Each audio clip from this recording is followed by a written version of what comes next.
Listo. Muy bien. Bueno, bienvenidos a esta primera sesión 2024 del Seminario de Historia de las Generaciones. Nos da mucho gusto que nos acompañen el día de hoy para escuchar, bueno, ya han leído el texto de la doctora Claudia Bernardi, pero para también escuchar su presentación y discutir el texto. Entonces nos da muchísimo gusto darles la bienvenida. Y cómo vamos a estar funcionando el día de hoy, pues la doctora nos va a presentar brevemente sus proyectos de investigación y el paper que nos mandó. Y tenemos también el placer de contar con la participación del doctor Emilio Curi, que va a comentar el texto. Entonces, les voy a presentar primero a la doctora Claudia Bernardi, para que sepan un poco quién es esta especialista de migraciones.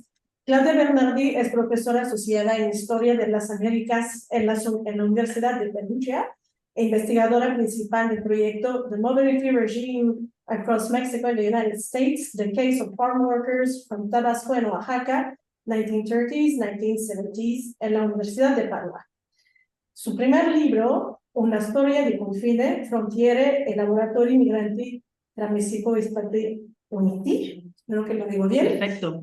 Ganó un premio de la Italian Society for the Study of Contemporary History. Y pues también, no voy a enumerar todos, pero ha sido investigadora, becaria, invitada por varias universidades de Europa y América. Entonces nos da muchísimo gusto recibir a Claudia Bernardi en este seminario. Y si les parece, le voy a dar la palabra a Claudia y luego les presentaré a nuestro comentarista. Los dos van a beneficiar de unos 20-25 minutos para sus presentaciones y comentarios. Muchas gracias, buenas tardes a todos y todas, y muchas gracias a la doctora Vecina por la introducción, al doctor Curi por su comentario y a la doctora Ramírez por organizar el seminario y el Instituto de Investigación Histórica, el Colegio de México, el Centro de Investigación y Docencia Económica. Muchas gracias. Es un privilegio para mí presentar esta investigación que fue desarrollada también durante mi estancia en el Colegio de México en noviembre, con la cual agradezco también el enlace de la doctora María Cecilia Zulueta. Y esta ponencia, que se mueve sola, sí, es también el resultado parcial de una investigación empezada en el 2018 adentro del equipo de investigación Economías, Comparaciones y Conexiones de la Universidad de Gand, Bélgica, y cuyos primeros resultados fueron publicados en enero de 2022 en ese artículo que puede ver en la pantalla. Es titulado El datario en brasero y la relación, vamos a ver, problemática entre tierra y movilidad en México. Y hoy es también en el proyecto, o como yo digo la doctora Vecina, Esencia y por la Universidad de Padua. Hoy es la primera vez que puedo presentar algunos resultados parciales de esta investigación frente a un público de historiadoras y historiadores de la historia contemporánea de México y de la migración laboral en México. Por eso agradezco muchísimo esta posibilidad.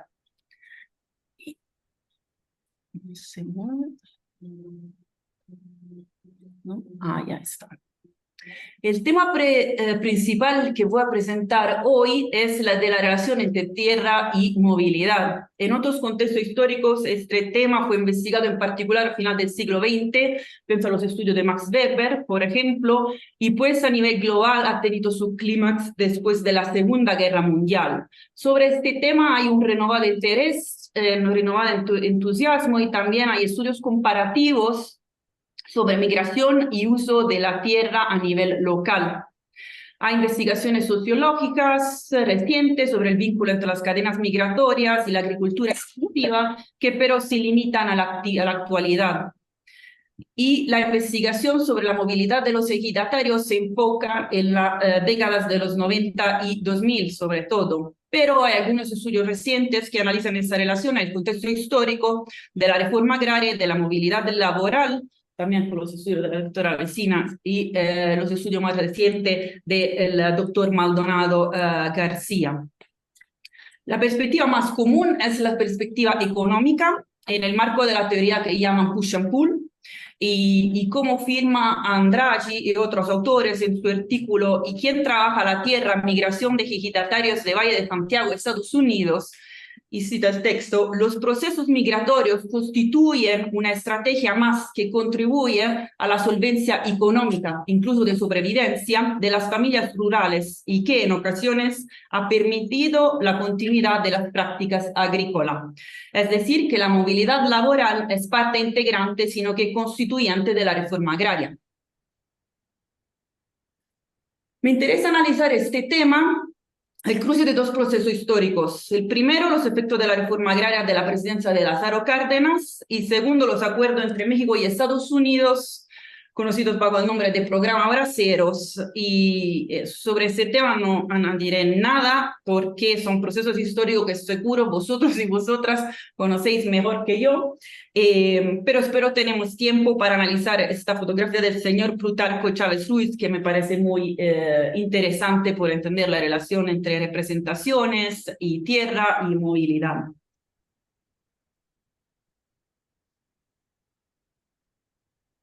Claramente los campesinos son los protagonistas de estos dos procesos. A pesar de los fuertes intentos de los estados mexicanos y estadounidenses de crear una representación positiva de los braceros, muchos productores mexicanos se opusieron al programa desde el principio. La movilidad de los campesinos se percibía como una pérdida permanente de fuerza laboral y por tanto perjudicial para la economía. Puesto que los campesinos eran considerados sujetos clave en la reestructuración y renovación de la imagen de la modernidad, su movilidad también fue representada como una pérdida para la nación si ellos ya tenían su trabajo o tierra, sus parcelas en México. Desde el principio de la década de 40, en los estados de Chiapas, Coahuila, Durango, Jalisco, Guanajuato, Hidalgo, Michoacán, Morelos, Oaxaca, Puebla, Tabasco, Veracruz y Yucatán, muchos propietarios de tierras, agricultores, sindicatos y representantes locales protestaron por los campos abandonados, como ya encontramos en las fuentes, y también demandaron al presidente de impedir la salida de campesinos. El considerable número de estados desde donde se solicitó los presidentes que abordara esta cuestión ya es revelador de su enorme dimensión, yo creo. Además, la variedad de estados involucrados sugiere que el fenómeno no está asociado con políticas gubernamentales individuales ni con cuestiones puramente locales. Desde la Sierra Madre Oriental hasta la península del Golfo de México, esos estados abarcan casi todas las áreas del país. Sin embargo, diferentes trabajadores estuvieron involucrados en el éxodo, es un término que encontramos en muchas fuentes históricas, y no solo trabajadores agrícolas. Por ejemplo, en 1945 en Villahermosa, Tabasco, se reportaron 422 personas que intentaron enrolarse de bracero y entre ellos se encontraban maestros rurales, comerciantes, cocineros, artesanos, entre otros. El porcentaje de desempleado, 11%, es casi igual al de ocupados del tercer sector, 10.5%. El representante gubernamental para la contratación de trabajadores en Tabasco escribió al presidente de un informe confidencial. Cito el texto: muchos individuos menores de edad y en su mayoría propietarios de terrenos con ganados vacunos, productores de plátano roatán, comerciantes establecidos, empleados públicos con sueldos regulares, etcétera, que no tienen necesidad de salir del Estado y que conformes al tantas veces citado telegrama, no deben salir. El telegrama del presidente de México. Los campesinos, los trabajadores en general, abandonaron las tierras en las que estaban empleados y las motivaciones pueden variar desde los bajos salarios y la coerción laboral hasta malas condiciones de trabajo en el campo y eventos climáticos adversos.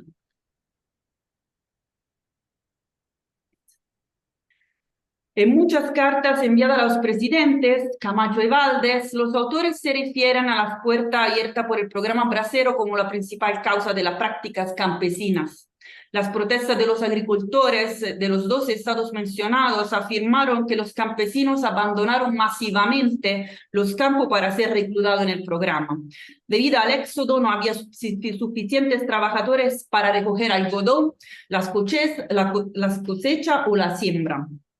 Y el argumento de la escasez de mano de obra se reiteró en la década de 40 y también 50. Y por cierto, representa la demanda general de los propietarios de conseguir trabajadores, decimos, manejables, desechables y baratos.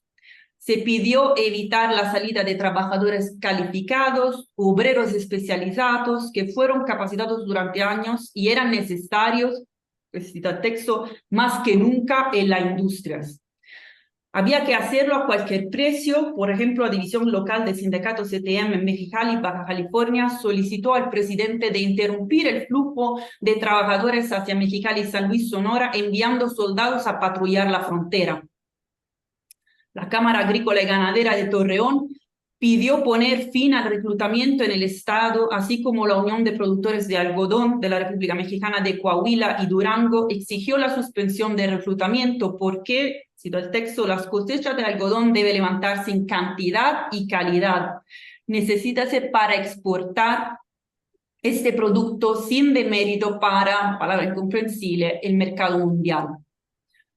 Así que representantes locales, los agricultores y sindicatos se oponían en gran medida al programa en muchos estados mexicanos, denunciaban la movilidad de los campesinos como un verdadero éxodo del país y denunciaban el abandono de la nación por parte de campesinos que se habían convertido en braceros o intentaran convertirse en braceros. No siempre. Así. El gobierno federal exigió explícitamente a las autoridades locales y estatales que impidieran la migración de personas empleadas y de todos aquellos que tenían medios de subsistencia. Los ejidatarios estaban excluidos del programa Bracero, así como todas las personas que tenían un empleo, que eran miembros de sindicatos, que eran menores, etc. Lo que lograron enrolarse de Bracero lo hicieron a través de documentos falsos o a través de un permiso de las autoridades a veces. Las fuentes primarias de los fondos presidenciales del Archivo General de la Nación nos explican las motivaciones de algunos ejidatarios, moviendo desde el fundamental asunto que el ejidatario participaba en el programa. En algunos casos, ellos pidieron permiso al presidente con cartas escritas a mano o coreogramas. Por ejemplo, el Comisariado Ejidal de San Martín en Puro Andino, Michoacán, envió una solicitud al presidente a Camacho en nombre de 30 ejidatarios que perdieron su cosecha de trigo y garbanzos. La mitad de las solicitudes de tarjeta de bracero en Michoacán en 1945, 6.000 de 2000, estaban dirigidas a ejidatarios que aún no habían recibido sus concesiones de tierras. 10 ejidatarios de Rancho Nuevo de la Cruz, Guanajuato, querían irse de bracero ya que carecían de los recursos necesarios para trabajar su terreno y garantizaron que sería una medida temporal, es decir, presentaron la movilidad como un remedio transitorio para un problema limitado en el tiempo. La movilidad hacia los campos estadounidenses es complementaria a la inmovilidad deseada en el campo mexicano. De manera similar, 60 ejidatarios de Irapuato, Guanajuato, pedían permiso para trabajar en Estados Unidos, ya que sus cosechas fracasaron debido a la falta de lluvia. Estos ejidatarios prefirieron la movilidad a Estados Unidos que exigir crédito o apoyo estatal o migrar a áreas urbanas mexicanas como campesinos proletarizados.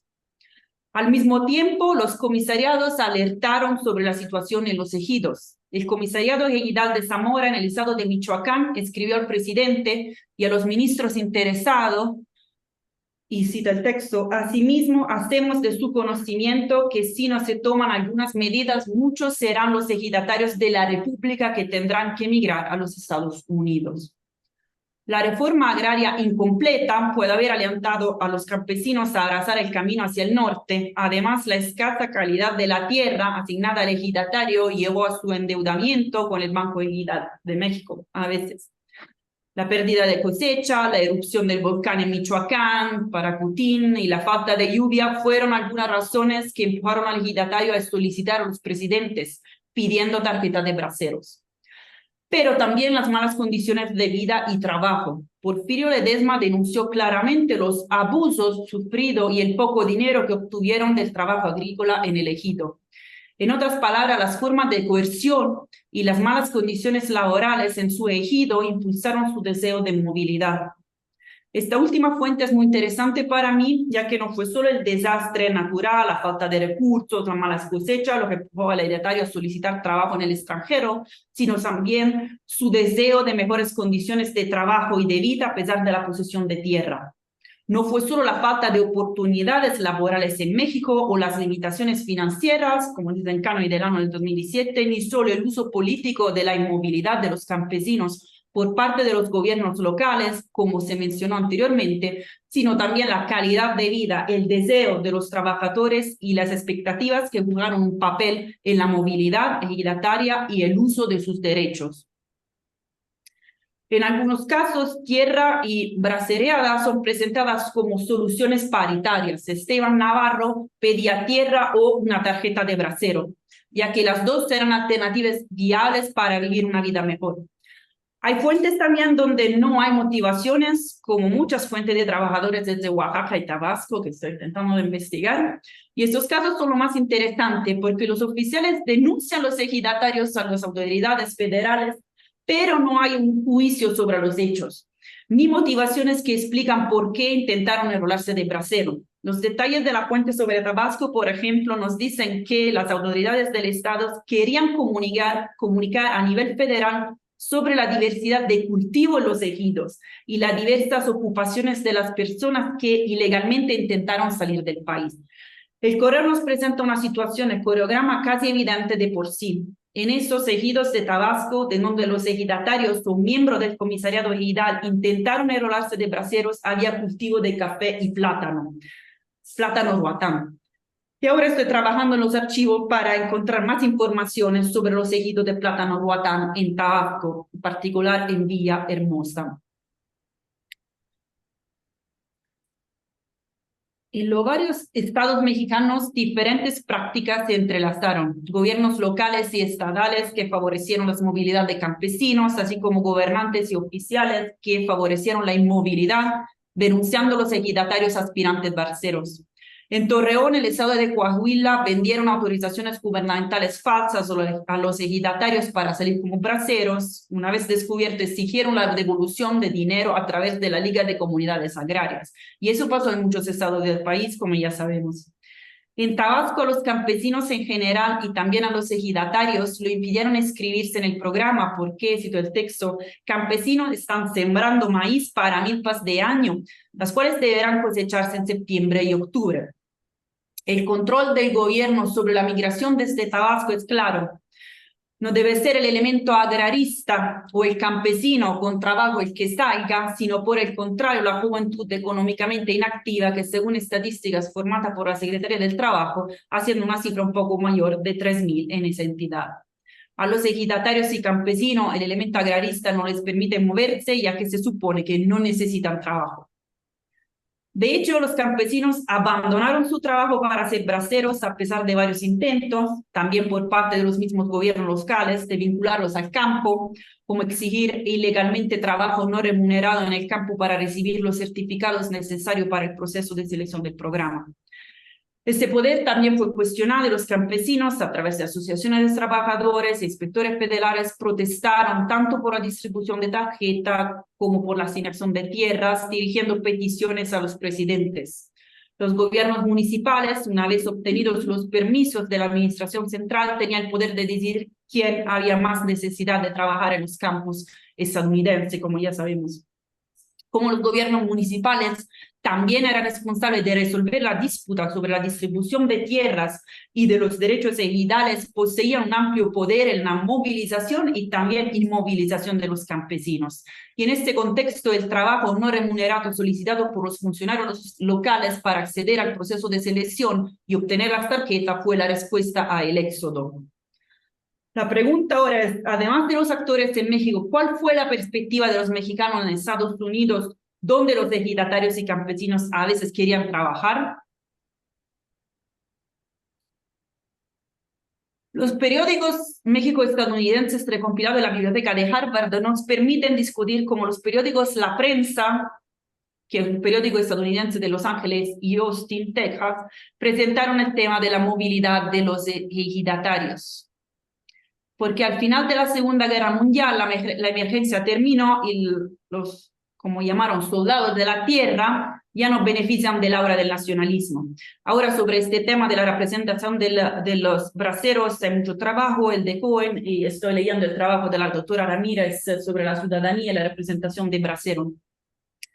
En el 1943 la prensa difundió la noticia sobre el traslado de un ejidatario a Estados Unidos.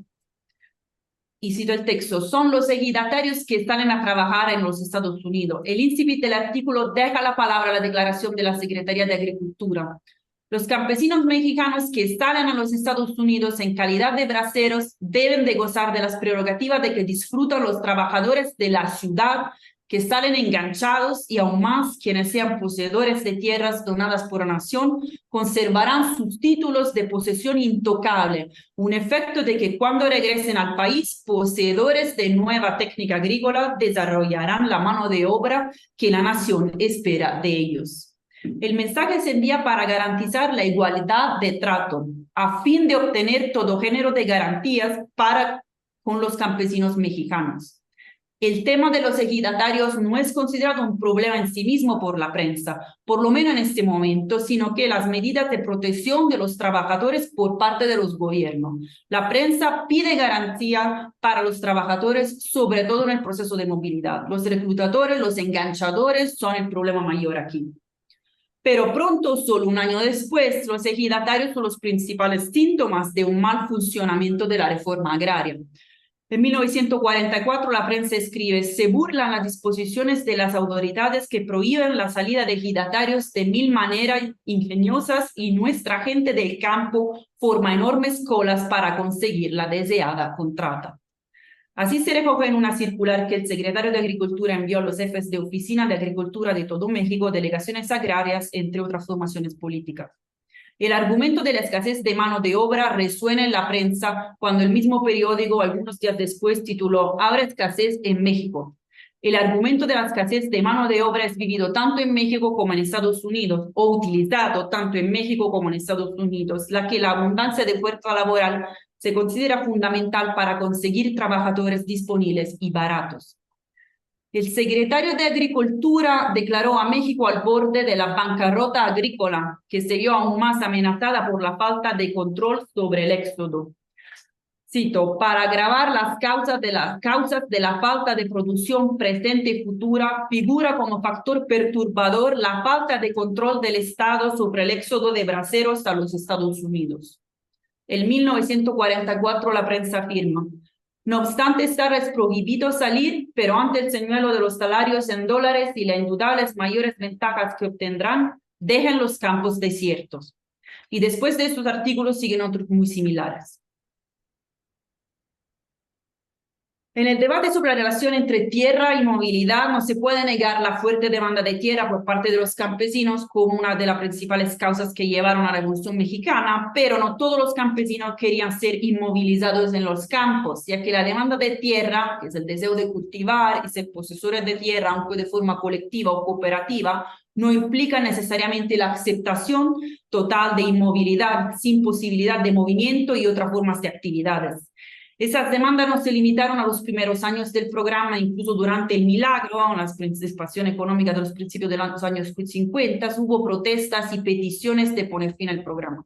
Aún así, en 1954, después de la repatriación de inmigrantes indocumentados, bajo la llamada Operación Espalda Mojada, Operation Wetback, en Estados Unidos, hubo una demanda de trabajadores en México y nuevamente los representantes laborales solicitaron de poner fin al programa. Hay un vacío considerable, creo, en la investigación relacionada con el número de ejidatarios involucrados en el programa y sobre su movilidad laboral hacia los Estados Unidos en general, ya que tuvieron que eludir la ley para salir del país y también a través de intermediarios. De toda manera, los ejidatarios, una vez que obtuvieron tierra, de ahí su deseo de inmovilización, abrazaron la movilidad también, no solo para hacer frente a los problemas de productividad, deuda, eventos climáticos adversos, sino que para mejorar sus condiciones de vida y escapar de la relación coercitivas que surgieron en la estructura administrativa del ejido. Y con eso, muchas gracias por la atención. Muchas gracias, Claudia. Bueno, vamos a pasar a los comentarios del doctor Emilio Curi. Primero les presento al doctor Curi, que es director también del CAT Center por Mexican Studies en la Universidad de Chicago. Es un historiador muy experto en el México rural desde la independencia y hasta nuestros días. Entonces, es autor también del libro El Pueblo Divided, Business, Property and Community in Papantla, México, un libro que fue galardonado con el premio 2005 Bolton Johnson from the Conference on Latin America. Es también editor de la obra En busca de Molina Enríquez, 100 años de los grandes problemas nacionales, y coeditor de Revolución y Exilio en la historia de México, homenaje a Friedrich Katz. Entonces nos da muchísimo gusto que el doctor Curi haya aceptado nuestra invitación. Y sin más, pues le voy a ceder la palabra para que nos comparta sus comentarios sobre el trabajo de Claudia. Bien, muchas gracias antes que nada por la amable invitación. La verdad me da mucho gusto estar aquí participando en este seminario y en esta conversación sobre un trabajo sumamente interesante. Le agradezco también a Claudio Bernardi por darnos la oportunidad de conocer su trabajo y ahora de discutirlo. Voy a tratar de ser breve. Creo que en un seminario de este tipo es mucho más enriquecedor tener una conversación que yo me extienda demasiado en mis comentarios. Así es que hago un par de comentarios generales, 3 o 4 particulares y luego con suerte pues puedo seguir participando ya en la discusión propiamente. La verdad, como dije, es un trabajo interesante que da mucho que pensar y yo creo que podría uno resumir diciendo que se enfoca en pues el contraste, quizás es una manera de decirlo, entre la retórica o la representación de la inmovilidad campesina con una realidad mucho más compleja, en este caso ejemplificada pues por el programa Bracero y por las movilizaciones que ese programa genera a lo largo y a lo ancho de todo México.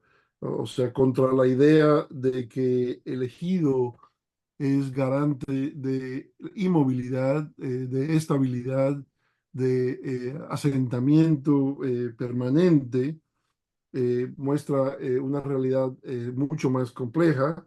Entonces, ese contraste entre la movilidad del bracero, que va y viene como parte de un acuerdo internacional, pero que es parte de un flujo migratorio mucho más antiguo, por un lado, y por otro lado de los beneficiarios de la reforma agraria de la revolución, los ejidatarios que se supone que agradecidamente permanezcan en sus lugares de residencia, aprovechando de las tierras que el Estado les ha concedido. Encontramos bastante bien documentado, creo, en el trabajo de Bernardi, que esto no es así, ¿no? Digamos que, y que las razones que dictan movilidad o permanencia son, desde la perspectiva de los propios actores, son siempre mucho más interesantes y mucho más complejas. Entonces, eh, eh, romper con esa idea, digamos, que por un lado viene de ciertas concepciones erróneas, me parece a mí, de lo que fue elegido y el efecto que tuvo en el mundo rural mexicano. Y por otro lado viene, como ella misma bien señala al comienzo de su trabajo, de una serie de ideas más antiguas y más extendidas, más amplias, que hablan un poco de la movilidad rural como un proceso esencialmente enfocado hacia la migración urbana, o lo que ella llama, y como en palabras de otros autores, la proletarianización de los actores rurales que dejan el campo por una razón o por otra y se convierten en trabajadores en espacios más urbanos, en ciudades que van creciendo, que en efecto es también un proceso muy importante que toma un gran auge en México y en todo el mundo, en particular en el siglo XX. Aquí vemos entonces un caso de los que se podrían mencionar muchos más, en que la movilidad rural no es necesaria ni claramente parte de ese proceso de urbanización, no es parte tampoco de un proceso de de proletarianización, sino de una serie de movilizaciones cíclicas generalmente que tienen que ver con la estructura económica y social de la agricultura, en este caso en un contexto binacional. Entonces yo creo que si el propósito es exhibir esa contradicción, demostrar, digamos, que el interés de muchos ejidatarios por el programa Bracero fue significativo, que la movilización rural se da por razones mucho más complejas y no simplemente como parte de un proceso eh, conceptualmente limitado a pensar en la transición del campo a la ciudad, pues esto es un trabajo que logra bien su cometido. Con respecto a esto, quisiera hacer entonces una serie de observaciones un poco más amplias, quizás porque pueden ser interesantes para la conversación, pero quiero dejar claro que desde lo que yo entiendo que es el argumento principal del trabajo, pues está bien logrado.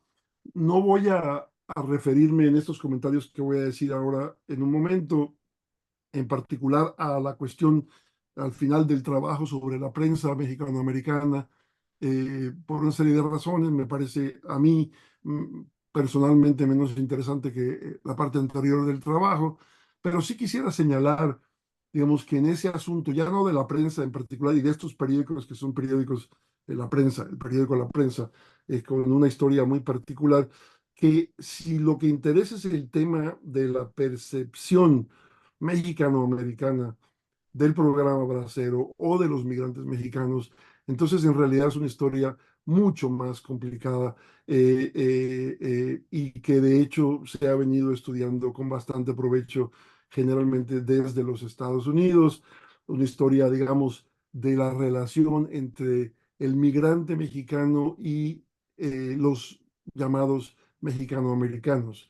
Es una relación, como bien ha mostrado, por ejemplo, David Gutiérrez, que históricamente está marcada por enormes tensiones, por conflictos incluso, digamos, que no se resuelven, al menos no inicialmente, o quizás no antes de la década de 1970, por el hecho de compartir una matriz cultural misma, digamos, la mexicanidad o la raíz mexicana. Al contrario, digamos, desde los años 20 hasta los años 60, por lo menos, los esfuerzos de apoyo y de esto, identificación con el migrante contrastan con tensiones que tienen que ver en muchos sentidos con la competencia que genera la migración mexicana en los Estados Unidos para trabajadores que por razones históricas son de origen mexicano, pero tienen residencia legal en los Estados Unidos y tienen derecho legal a trabajar fuera de estos programas particulares o esto aparte de los trabajadores indocumentados. Es bien conocido, por ejemplo, que los sindicatos agrícolas que se intentaron formar con mayor o menor éxito, sobre todo en California, a mediados del siglo XX, pues batallaron muchísimo contra la migración mexicana, contra el programa Bracero, justamente porque pensaban que era imposible formar sindicatos de trabajadores rurales mientras hubiera acceso a una mano de obra extranjera, en efecto, ¿no? Y no fue sino el propio César Chávez en sus periodos de juventud, aunque no se conoce muy bien, fue una figura que abogó fuertemente por la restricción de todo tipo de programa que permitiera la entrada a los Estados Unidos de trabajadores migrantes mexicanos. Y no fue, no voy a seguir en esto, sino hasta los años 70 por razones políticas muy diferentes en que empieza a haber una convergencia retórica entre los intereses del migrante mexicano y de los mexicanoamericanos. Pero bueno, o sea que si el tema ese resulta interesante, habría que, diría yo, para resumir, que incorporar ahí toda una perspectiva desde la historiografía de Estados Unidos que yo creo que ha avanzado bastante en ese sentido. Pero bueno, vuelvo ahora a la cuestión de la inmovilidad, que yo creo que es el tema más interesante y central de este trabajo. Eh, cuatro son los puntos que tengo. El primero es uno más, digamos, contextual, y es decir algo que yo creo que nadie desconoce, pero que es importante recordarlo en este contexto, y es que la historia de la movilidad rural es mucho más amplia y mucho más antigua, ¿no? Y aquí distingo entre dos tipos de movilidad rural. La internacional, que también en el caso mexicano significativamente esto se remonta al menos a la década de 1880 o 90, pero también una historia todavía más antigua de movilidad rural interna en México, ¿no? Que podríamos discutir, o sea, pensar, por ejemplo, en la historia de los indígenas de los Altos de Chiapas que migran a las fincas cafetaleras del Soconusco a finales del siglo XIX, esto por temporadas largas. Se pueden replicar muchísimos ejemplos internos y los externos, los más conocidos, pues obviamente es la enorme migración, sobre todo del Bajío, aunque no exclusivamente a los Estados Unidos, que cobra un gran auge con la conexión de los ferrocarriles mexicanos y los Estados Unidos a finales del siglo XIX, que trae aquí donde estoy yo hoy en día, a Chicago, a la primera gran población mexicana, pero no solo Chicago, Kansas City, California, a todos los Estados Unidos,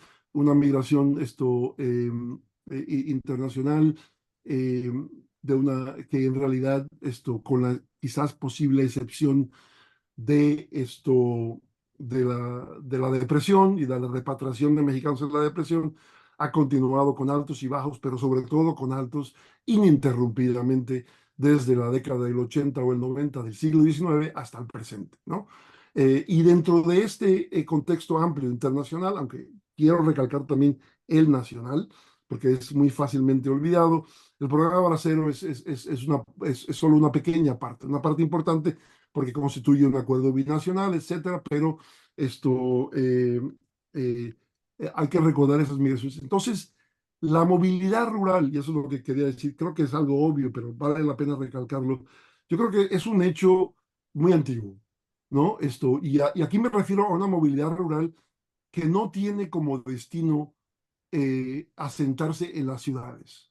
O sea, no es este modelo, digamos, del abandono del campo, la urbanización, la migración, o sea, que es el modelo clásico de la modernización, del desarrollo del siglo XX, etcétera, sino una cosa mucho más antigua.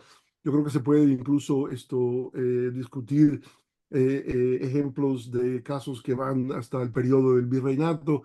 Eh, Contrario a la idea de que los pobladores rurales mexicanos han sido siempre gente a ultranza apegados, puede que culturalmente lo hayan sido así, a sus tierras.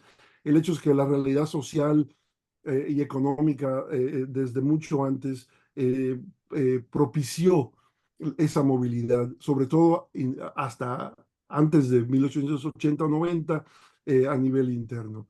Los cultivos comerciales que empiezan que son antiguos, pero que empiezan a tomar auge de nuevo en el Porfiriato, que requieren una mano de obra temporal, la caña de azúcar, el algodón, etcétera, pues son ejemplos de muchos que se podrían dar las monterías, el trabajo con la madera, entonces la idea de un campo inmóvil, y no estoy sugiriendo que esto es lo que señala el trabajo de la doctora Bernardi, al contrario, hay que recordar, es una idea problemática desde muy antes, ¿no? Y habría que cuestionar por qué se insiste en pensar esto de esa manera. El ejido tiene que ver con eso, y a eso me acerco en un momento. Entonces, esta vieja historia de migraciones, de movilizaciones, de movilidad regional, y también una vieja historia de movilidad internacional o binacional a los Estados Unidos, esto hay que recordarla, ¿no? Y tenemos muy buenos trabajos al respecto. Esto recuerdo porque yo creo que fue muy influyente para mucha gente, por ejemplo, el trabajo de mi antiguo colega aquí, Paul Friedrich, sobre el pueblo de Naranja en Michoacán, en el Porfiriato y en los años 20, o sea, antes de la Reforma Ejidal y después de la Reforma Ejidal, que conecta justamente esos procesos. Estas son gente no solo de los ejidos, pero antes de los ejidos de los pueblos, que en el caso regionalmente tuvieron desde muy antes como una estrategia rutinaria facilitada por los ferrocarriles y por la expansión económica de los Estados Unidos, la migración cíclica a los Estados Unidos, ¿no? Entonces, la idea de un campesino por usar esa palabra, propenso a lo inmóvil, es ciertamente desde la perspectiva empírica de un historiador altamente problemática. Esa es una observación. Una segunda observación que quizás es más eh, eh, una cosa que a mí me llama más la atención de lo que puede llamarle a otras personas, es que yo nunca he sido fanático de el término en inglés peasant, que es el término que se usa en el trabajo, o de su equivalente, aunque no es exactamente equivalente en español, que es campesino, ¿no? Creo que sobre todo el término en inglés es muy problemático porque conecta con una historia europea que en muchos sentidos es muy diferente. Entonces hay que tener un poco de cuidado, yo creo que con eso. El término campesino es otra cosa, una conversación que se podría tener más ampliamente. Yo lo que diría aquí simplemente es que lo que el propio trabajo de Claudio Bernardi muestra es la diversidad de la sociología rural en diferentes regiones de México, en el periodo de que ella se ocupa. Entonces, a mí me parece que sería más útil, en vez de hablar de peasants o en vez de hablar de campesinos, si uno fuera a traducirlo como se suele hacer al español, especificar un poco más a quién se refiere uno, digamos, si son jornaleros, si son trabajadores eventuales de las haciendas, si son labradores, ese viejo término, pero que yo creo que sigue siendo útil para entender a aquellos que cultivaban su propia tierra. El término campesino, que de hecho en México no se utiliza sino hasta después de la Revolución, es un término deliberadamente homogeneizador, un término que la propia reforma agraria promueve un poco para generar una imagen homogeneizante de la población rural, que de hecho, como el propio trabajo de Bernardi muestra, es una población muy heterogénea en realidad. Entonces, vale, creo que se enriquecería el trabajo en la medida que las propias fuentes lo permiten, y creo que lo permiten, afinar un poco, digamos, la manera en que uno piensa y categoriza las características de las personas rurales a las que uno eh, se refiere. Bien, eh, ya creo que, no me repito, dije algo sobre la importancia de la historia de la movilidad interna anterior, eh, no solo en los cultivos comerciales, el algodón, el azúcar, etcétera, en la agricultura comercial en general. Y por eso no sorprende esto que nos muestra tan claramente Claudio Bernardi, que es que como reacción a el intento de mucha gente de irse de braceros, pues los intereses comerciales agrícolas locales se oponen. Están básicamente compitiendo y perdiendo por una mano de obra, por el hecho de que aunque en Estados Unidos pagan muy mal, en México pagan todavía peor, ¿no? Entonces, en realidad, hay una economía que se ha nutrido desde muy antes, de agricultura comercial, de mano de obra eventual, de jornaleros, etcétera, gente que decide que si tienen la oportunidad de irse de braceros, la situación salarial, a pesar de las dificultades que se encuentran en Estados Unidos, que son muchas, son muy favorables en comparación y así lo buscan. Entonces, claro que hay una tensión ahí, pero esa propia tensión, de hecho, yo creo que refuerza la idea de una vieja historia de una movilidad interna dentro del campo mexicano, ¿no? Digamos que son los propios empresarios agrícolas del algodón en la laguna, pues si uno piensa en este periodo al que ella se refiere, el boom del algodón lagunero, el boom del algodón en Sonora, por ejemplo, que ha estudiado Luis Aboites, eso genera una necesidad muy amplia de mano de obra, hay ejemplos regionales diferentes, y que tiene que competir ahora cuando el gobierno mexicano establece el programa Bracero con un programa que le ofrece eh, mínimamente salarios mucho más altos, aunque son salarios paupérrimos en el contexto estadounidense, mucho más altos de los que se han venido pagando en México. Entonces, claro, esa tensión se explica por esa manera, pero demuestra entonces que la movilidad rural interna pues era un factor cotidiano desde mucho antes. Eh, Bien, siguiente punto, de nuevo lo digo breve y apuradamente para abrir una discusión que yo creo que va a ser más interesante, tiene que ver con el asunto del ejido y la reforma agraria.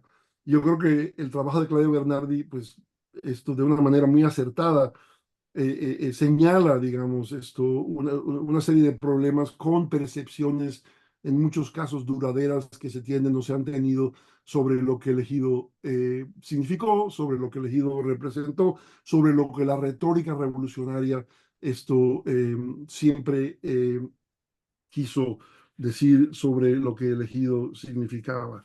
Eh, pero la realidad ejidal es mucho más compleja, es muy difícil resumirla. Eh, Digo varias cosas que quizás puedan ayudar. Lo primero es que, si bien territorialmente México sufre una enorme transformación en la estructura de la tenencia de la tierra, que ya es visible al final del cardenismo, pero que continúa en las décadas de la guerra y la posguerra. O sea, hay que acordarse que el principal repartidor de tierra en términos de sexenios presidenciales en la historia del siglo XX mexicano no fue Lázaro Cárdenas, sino Gustavo Díaz Ordaz. A que la tierra haya sido mala, bueno, efectivamente, ¿no? Pero digamos, la reforma agraria continuó por razones políticas, sobre todo, y de hecho aumentó. Ávila Camacho también repartió muchísima tierra. Entonces, la idea de que la reforma agraria se marchitó después del cardenismo refleja una realidad al menos política que no es cierta. Quizás lo que Cárdenas hubiera querido que la reforma agraria fuera, eso terminó, pero eso es una cuestión diferente. Pero incluso considerando la cantidad de tierra que pasa a manos ejidales a finales del cardenismo y en adelante, el hecho sigue siendo, primero, que si uno considera la población económicamente activa rural en cualquiera de estos momentos, los ejidatarios no son la mayoría. Y aquí especifico que una cosa es el ejidatario, que es derechohabiente, el que tiene acceso a la tierra, a la parcela que se le otorga, y otras son sus familias, sus hermanos, sus primos, los que más adelante y hoy en día se vendrían a llamar avecindados del ejido, pero que no tienen derechos ejidales. Entonces habría que pensar con cuidado, digamos, a quién se define como ejidatarios, porque los ejidatarios son, dentro de un ejido incluso grande, relativamente pocos, como por ciento de la población que allí reside. Y sobre todo, y esto es un tema al que volveré en un momento, en la medida en que la población empieza a aumentar muy rápidamente, en México en general, en el campo en particular, el ejido se hace rápidamente insuficiente para las segundas generaciones, para los hermanos, para los primos, etcétera. Entonces son avecindados del ejido, se pueden considerar residentes del ejido, no tienen derechos ejidales y claro, están desprotegidos en todos los sentidos, a pesar de que algún miembro de su familia fue agraciado con una dotación de tierras ejidal. La pregunta ahí finalmente, que es demasiado amplia para abordar, es, digamos, sin quitarle enormes méritos al ejido como un proyecto de justicia social, como un proyecto de reivindicación agraria. El hecho es que la viabilidad económica del ejido entra en grandes dificultades, si no desde el principio, por el carácter minifundista de las propiedades que se reparten, esto, si, si no solo por eso, también por el hecho de que el crédito siempre fue insuficiente, el acceso a la tecnología, el acceso a mercados, y entonces en un periodo a nivel nacional y mundial en que el valor de los productos agrícolas cada vez estaba más ligado a procesos de valor añadido posteriores, el mero hecho de poseer una tierra, si bien podría ser suficiente para el sustento familiar, y es algo importante, esto no es y nunca fue ninguna garantía en muchos casos. Generalizo aquí burdamente porque esto son miles de ejidos de los que estamos hablando, pero no es automáticamente, nunca fue automáticamente una garantía de prosperidad, quizás de alimentación básica, y en unos casos particulares esto sí dio para mucho más. Entonces, no sorprende, y aquí pienso, y está citado bien en el trabajo, por ejemplo, en el trabajo antropológico de John Gledhill, y del libro de Michoacán Casi Nada, donde él habla y explica por qué estos ejidatarios que han sido dotados en el estado de Michoacán optan por dejarle sus tierras rentadas a algunos o prestadas a familiares e irse de braceros o irse a trabajar a los Estados Unidos. No era un fenómeno poco común. Habla un poco de la realidad a ras de tierra de la dotación ejidal desde una perspectiva sociológica, desde una perspectiva económica. El hecho es que desde Cárdenas, pero con mayor fuerza después de Cárdenas, el Estado mexicano, si bien continúa repartiendo tierra, dirige una gran parte de la inversión rural a partir de los años 40 a la agricultura privada, a el desarrollo de presas de irrigación en el norte, a el desarrollo y los créditos para la tecnología, a la construcción de lo que yo llamaría una reforma agrícola que sí fue mucho más exitosa en un sentido económico que la reforma agraria. Entonces, y de hecho una reforma agrícola en el algodón, por ejemplo, y otros cultivos en el Valle del Yaqui y el Mayo de Sonora, por ejemplo, que Luis Aboites de nuevo ha estudiado muy claramente. Ahí también se genera una enorme necesidad de mano de obra eventual, que va a surgir justamente de los que han quedado fuera de esto, no solo jornaleros y otros, sino ejidatarios que encuentran que sus posibilidades económicas no han mejorado grandemente a pesar de que han recibido la tierra. Entonces, si consideramos en resumen, digamos, las limitaciones de origen económicas de elegido, más allá de sus otras virtudes que pueden ser muchas, no sorprende que encontremos tantos ejidatarios de tantas partes de México que hayan dicho yo dejo elegido, se lo dejo prestado a mi primo o lo rento porque la renta siempre fue una práctica muy común, si bien no era legal, y me voy a buscar fortuna en el norte, donde sé que los salarios son más altos. De nuevo, el libro ya muy viejo, pero importante todavía, de Paul Friedrich sobre naranja, esto muestra un poco la complejidad de esos cambios antes de la reforma agraria, durante la reforma agraria y un poco después de la reforma agraria. Finalmente, dos puntos. Uno,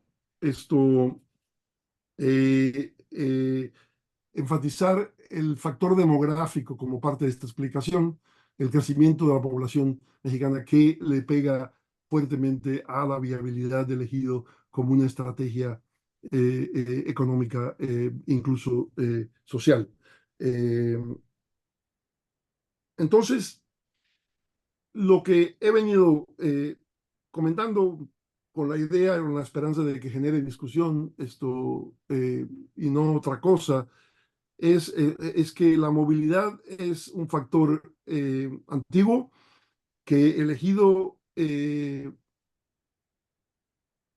la impacta, pero no de la manera que la retórica imaginaba que lo haría. Incluso yo diría esto como una provocación más que otra cosa, que el éxito del ejido en lo que respecta a la movilidad es más un éxito político que económico. O sea, que el ejido como institución de estabilidad política y, claro, eventualmente como la fábrica, la gran fábrica de votos del PRI, eso sí fue un éxito político para los gobiernos en turno. Generó una población rural dependiente, incluso a los que ya habían recibido ejido, para no decir los que seguían pidiéndolo por décadas y demás, que dependían de una serie de eh, gestiones burocráticas que se obtenían o se vendrían a obtener finalmente en muchos casos a través del voto. Entonces, el trabajo de la doctora Bernardi yo creo que me aclaró a mí un poco, digamos, la importancia de hacer justamente lo que ella procura hacer en su trabajo, que es rescatar esa historia desde abajo de las estrategias económicas y de movilidad, no solo de los ejidatarios, sino de otras personas en el ámbito rural, para contrastarlas con esta idea de que el ejido, como legado de la revolución a los mexicanos del campo, les daba todo lo que necesitaban, garantizaba su estabilidad, limitaba su movilidad, y entonces nos encontramos supuestamente con la sorpresa de que no fue así. El problema reside justamente en una percepción, creo yo, defectuosa de lo que fue elegido, una falta de apreciación a pesar de sus grandes logros, de una serie de limitantes fundamentales que, insisto, se incrementaron grandemente con el tiempo, sobre todo debido a factores demográficos, sobre todo al crecimiento demográfico para la cual ni esa reforma agraria ni ninguna otra reforma agraria estaban preparadas. Entonces, bueno, podría decir más, pero ahí termino. Reitero de nuevo mi agradecimiento a Claudia Bernardi por permitirnos compartir ese trabajo, y esto me dará gusto, si es posible, abundar sobre alguna de estas cosas o participar de otra forma en la discusión que se avecina. Gracias por su tiempo y su atención. Muchísimas gracias, doctor Curí. Pues creo que sí deja algunas preguntas abiertas que podemos quizás revisar en la discusión. Claudia, ¿quieres responder algunos de los comentarios del doctor o prefieres abrir la discusión? Sí, puedo responder. Muchísimas gracias por el comentario y por todas las cuestiones, y soy de acuerdo con más de ellas. Y primero, por cierto, hay una migración, una relación entre movilidad rural internacional y movilidad interna en México.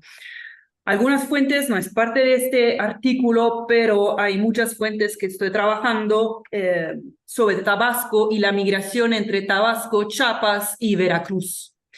Y en este periodo, Tabasco es un estado casi olvidado del país, pero ahí hay una migración interna muy relevante. Y ese es un nivel.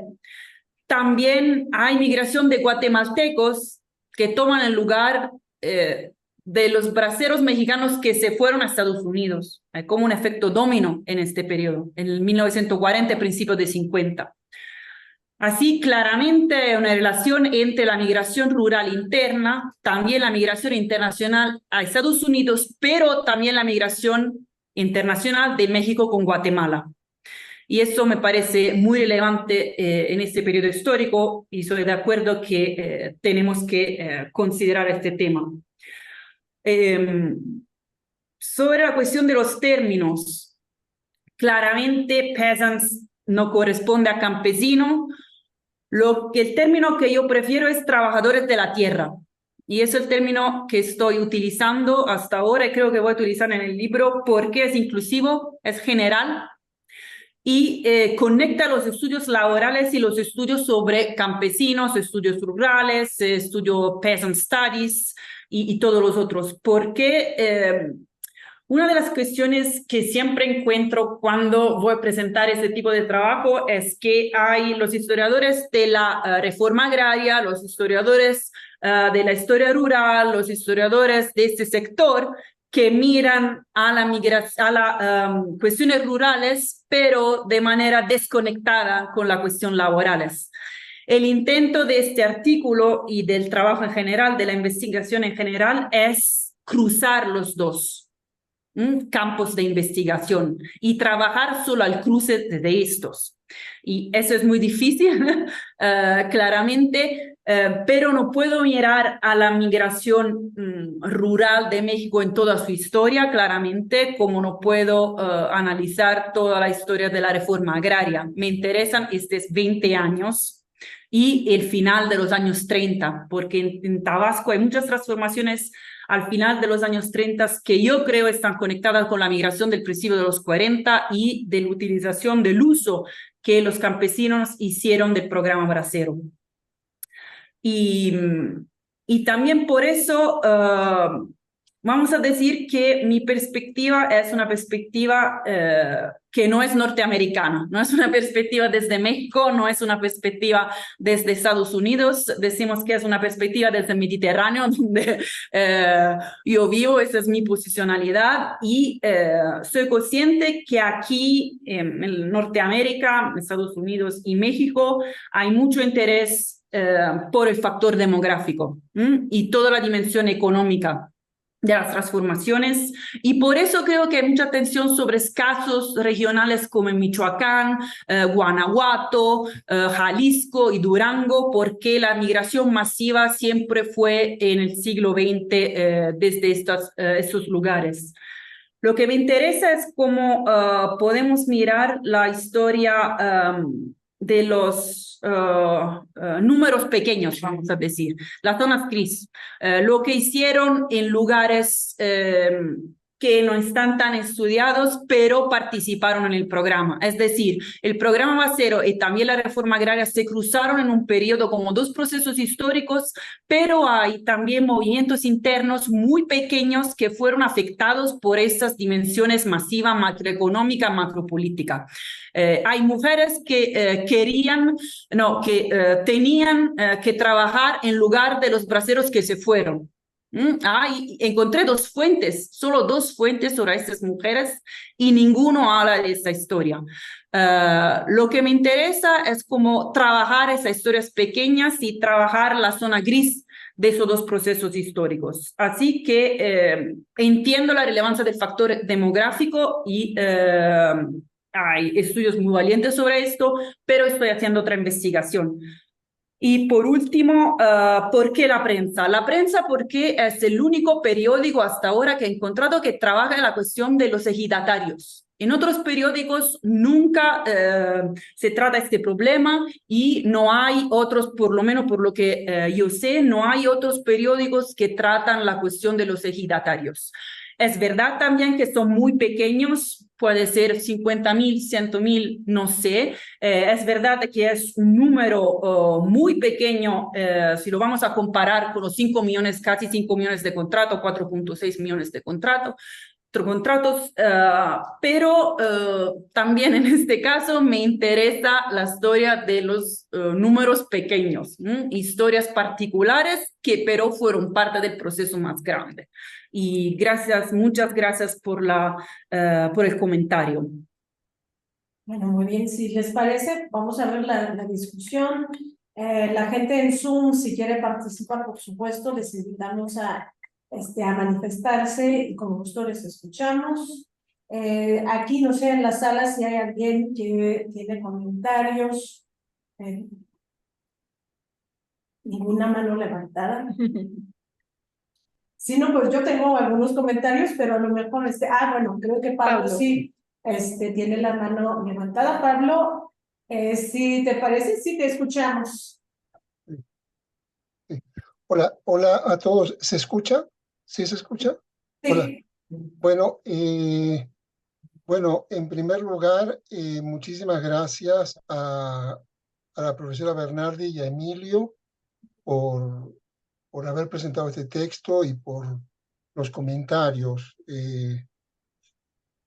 muy agudos de Emilio, a mi juicio. Mira, yo, Claudia, tengo un par de dudas más que comentarios sobre el texto.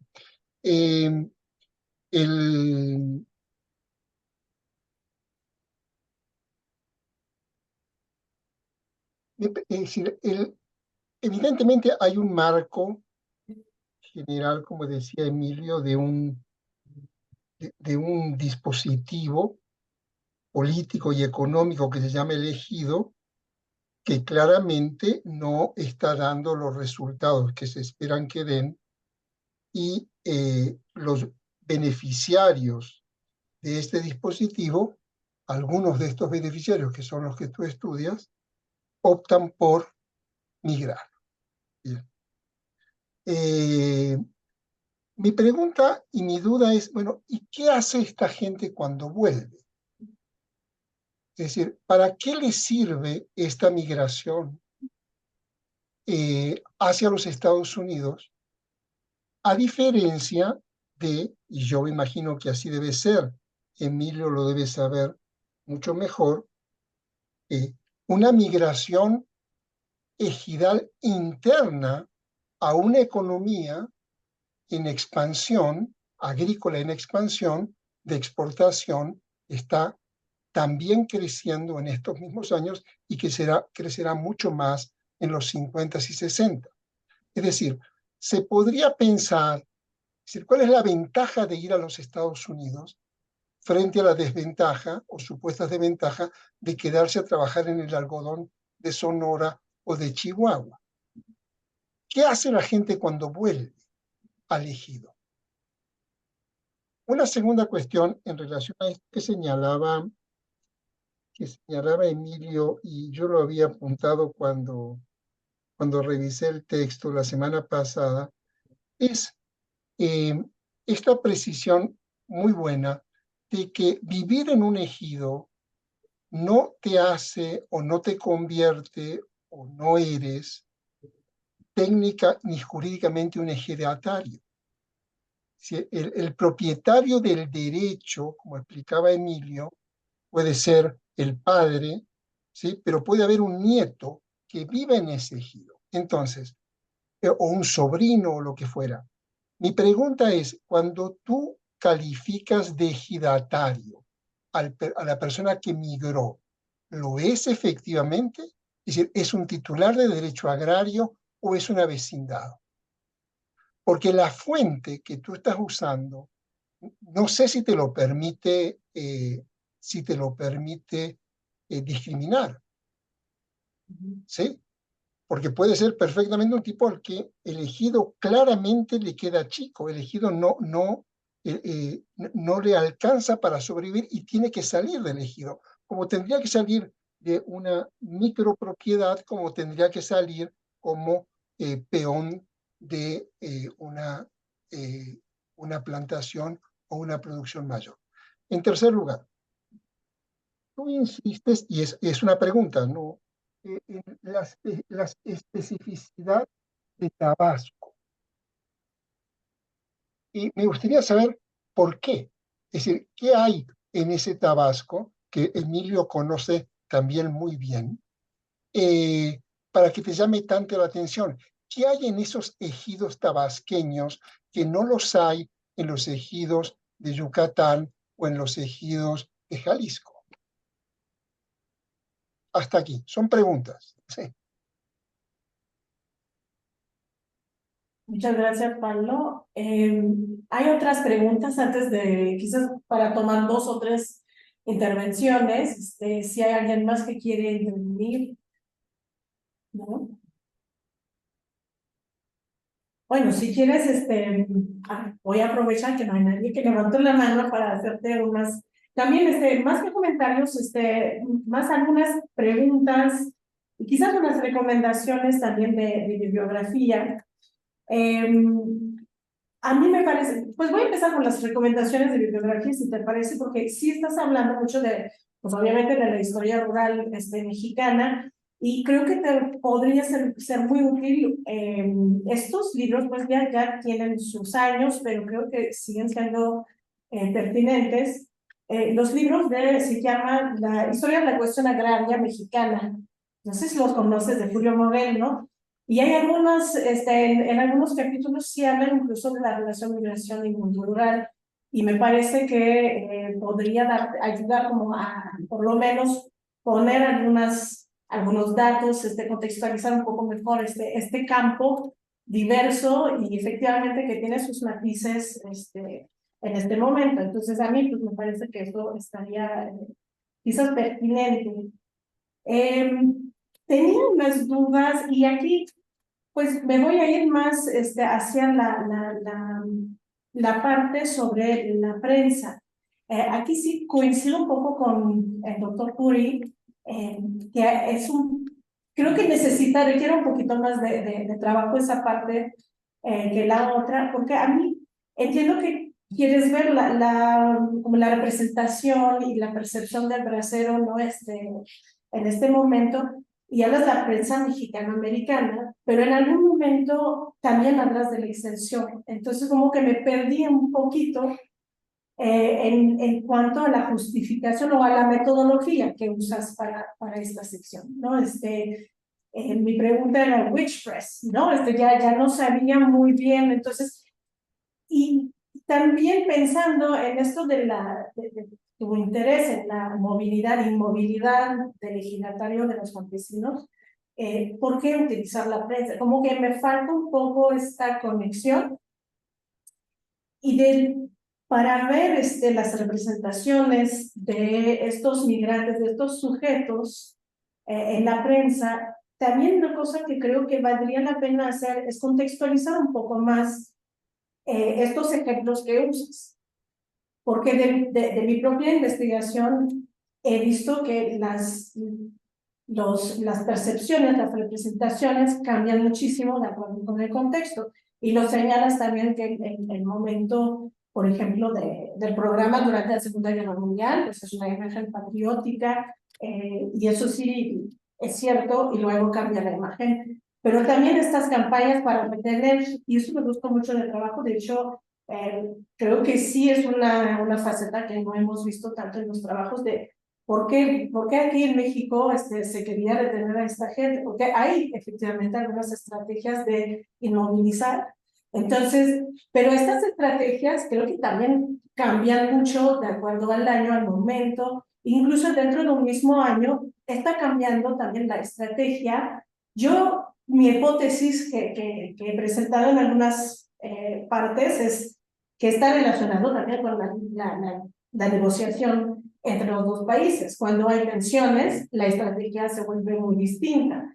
Entonces, creo que aquí en tu análisis de la prensa ayudaría mucho esta contextualización, pues porque se ve en algunos momentos un brasero, una imagen muy negativa del brasero y en otras ocasiones positiva, o no solamente del brasero, pero del ejidatario que se va, ¿no? Porque hablamos mucho de él en la prensa, creo que ayudaría a tener más contexto.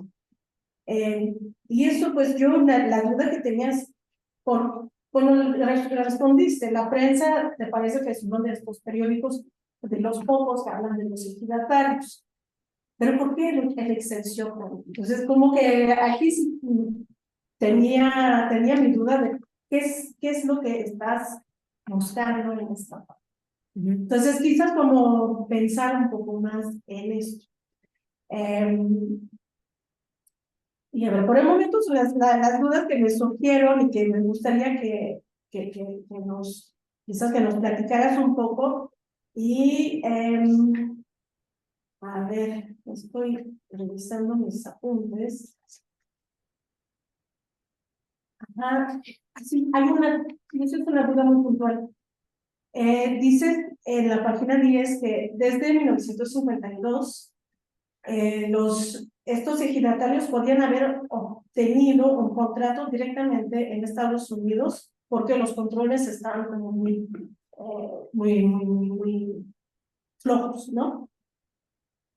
¿A qué te refieres aquí qué es lo que cambió? ¿Cómo se contrataban directamente en Estados Unidos a partir de 50 años? No, esta parte no me quedó tan clara. Y pues por el momento lo dejo aquí. Abraham, entonces, ¿te parece si tomamos una intervención más? Sí, perfecto. La mía era, bueno, muchas gracias por el texto, lo encontré muy interesante. Pero la primera que te quiero hacer es, si tú ves este texto como un artículo solo, o es más, te gustaría discutir más como el tema de la investigación en su totalidad, sobre todo porque yo veía dos partes que no necesariamente se podrían conectar, pero en el texto no estaban conectadas propiamente. Entonces, la primera pregunta que te quiero hacer es, si lo ves como un texto, lo estás buscando como un texto único. Gracias. Bueno, O sea, sí. tengo más, pero solamente quiero saber esto y ahorita... No, es parte de un libro y lo estoy trabajando ahora, pero estoy también trabajando los archivos, pero cerraron el archivo agrario ahora. Yeah. Por eso tengo como un desfase. Y vamos a ver qué pasa con este capítulo, pero es como un capítulo que puede ser que va a transformarse en dos capítulos. Okay. Depende de los resultados de la investigación sobre algunas fuentes sobre Tabasco. Ya. ¿Puedo? Sí. Las mías también son quizá dos un tanto que me llamaron la atención. Me parece muy interesante que marcas esta distinción de lo insuficiente que es entender el fenómeno de la migración internacional por estas explicaciones de push and pull, ¿no?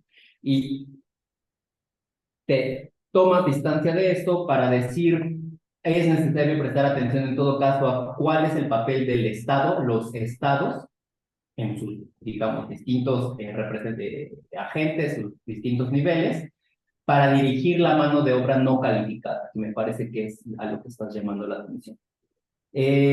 Yo lo que no me pareció, donde no podía encontrar puntos de conexión, pero no los vi del todo atados, es que si bien en la primera parte que hay muchísimo que analizar por los comentarios que ya recibiste, no, me parece que se puede problematizar mucho más los discursos que están utilizando las personas, es decir, se están rechazando el programa Bracero, ya sean los migrantes, los contratistas, los ejidatarios, quien sea, por un rechazo rotundo o es parte de una forma de negociación y no sabemos, al menos en este texto, qué es lo que está negociando.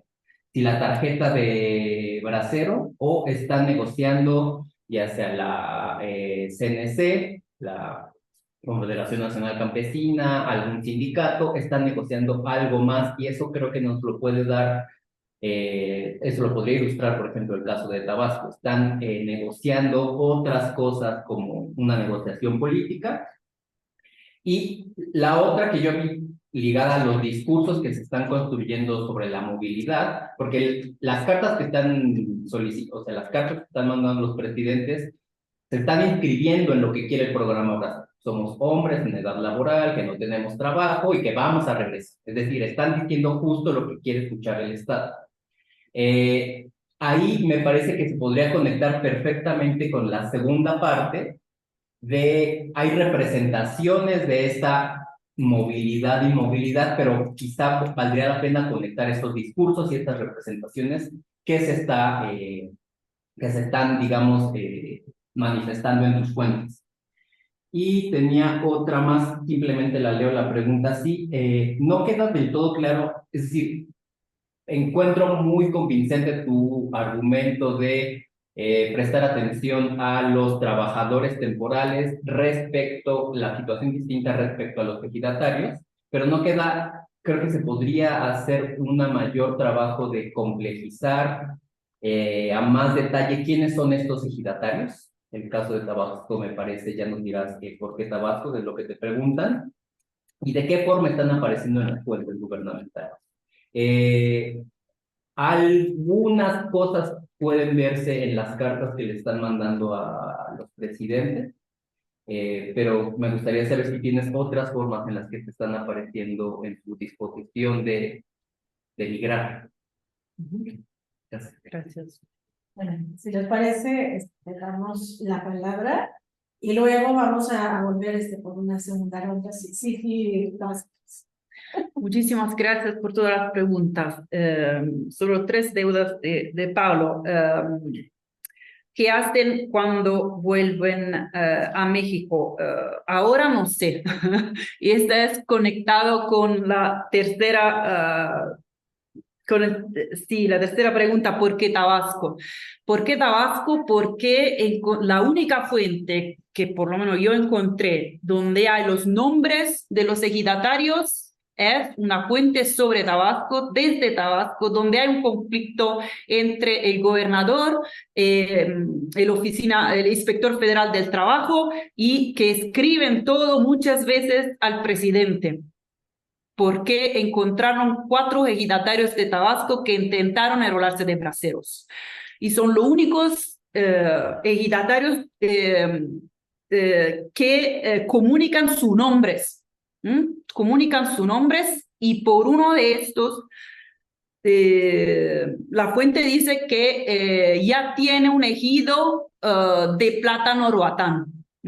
Por eso estoy buscando estos 4 ejidatarios desde un año. Ahora, como dije, cerraron el archivo agrario, por eso es otro problema. Hasta el octubre tenemos el archivo cerrado y vamos a ver qué pasa después. Pero está intentando identificar el ejido, de dónde se fue este ejidatario, sus condiciones, su estatuto legal, y la relación entre la plantación de plátano y su migración laboral. Porque la fuente es de 1945.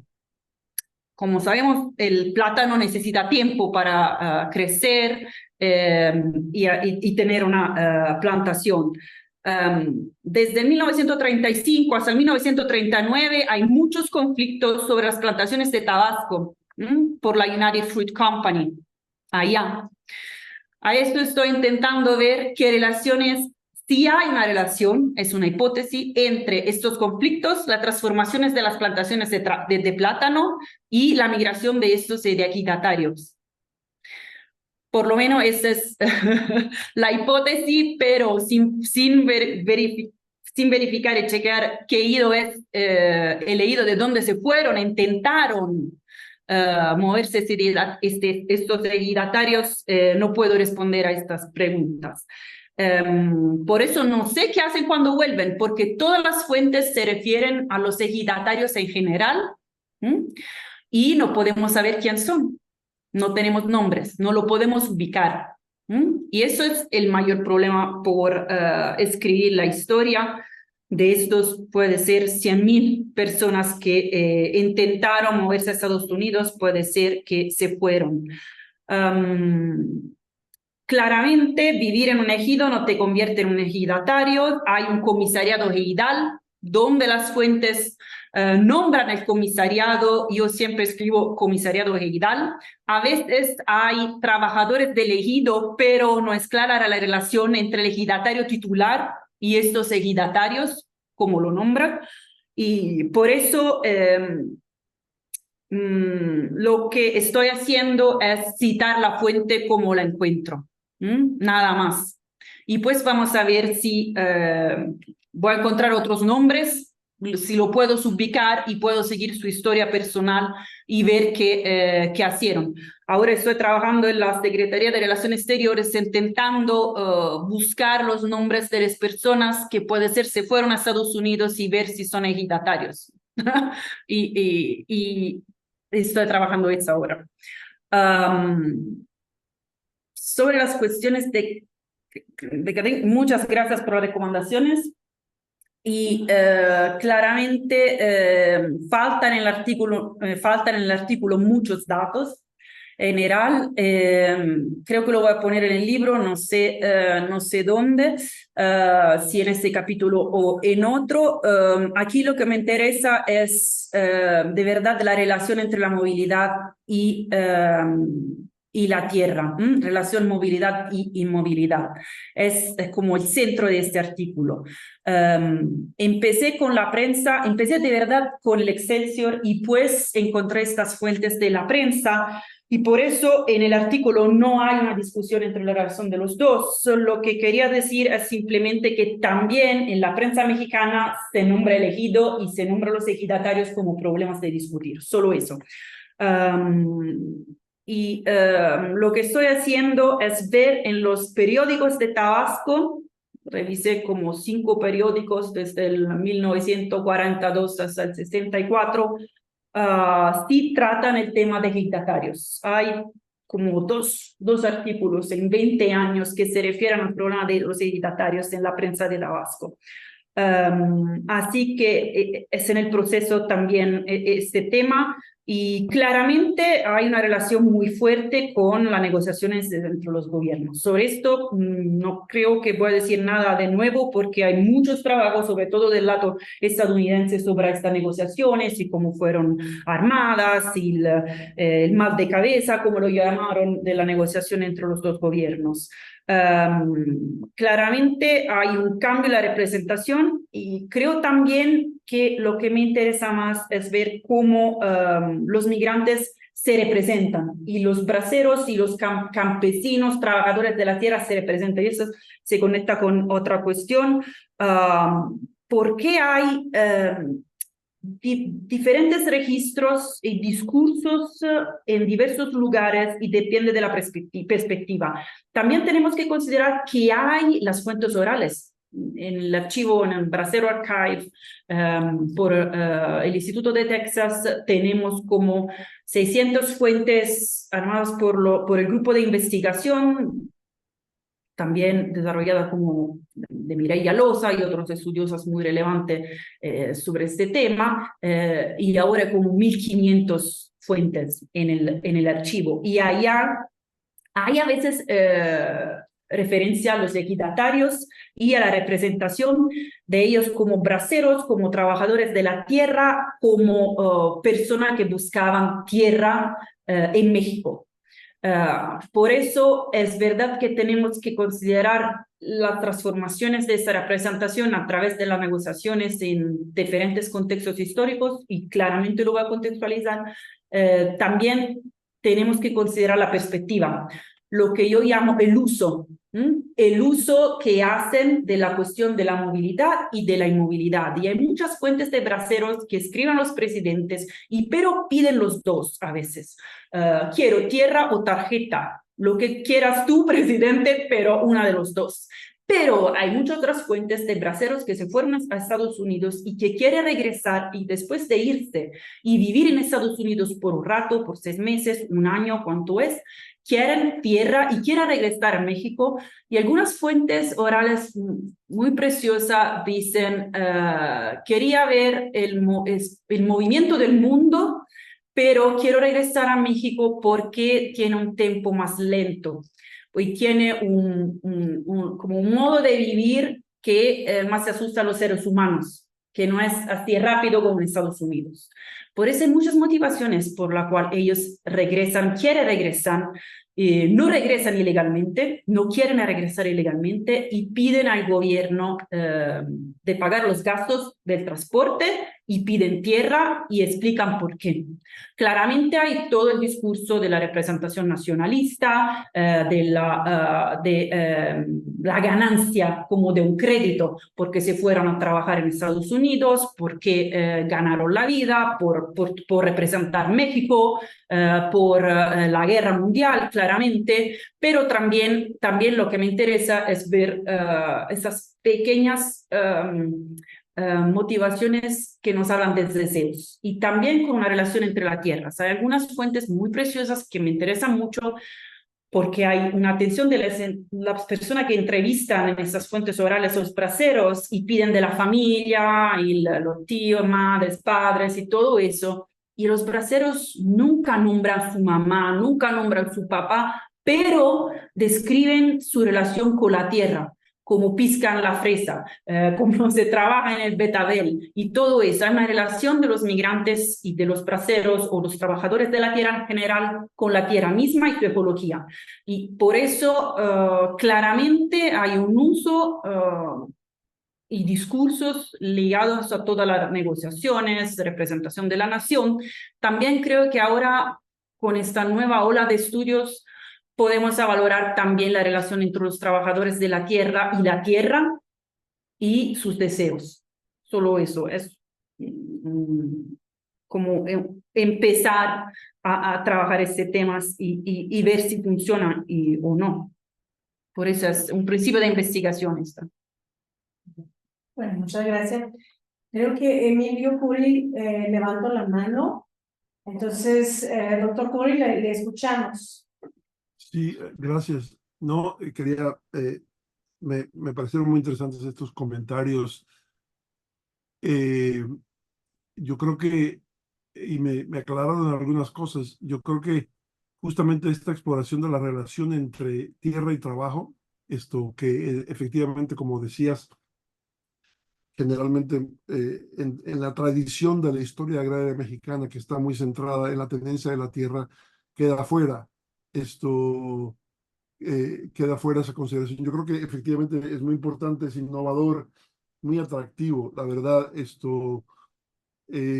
y ahí lo que quería decir, y bueno, y conectarlo con lo que no sabía por el trabajo que leí, que era de este enfoque en Tabasco, que me parece fascinante, es que yo volvería a pensar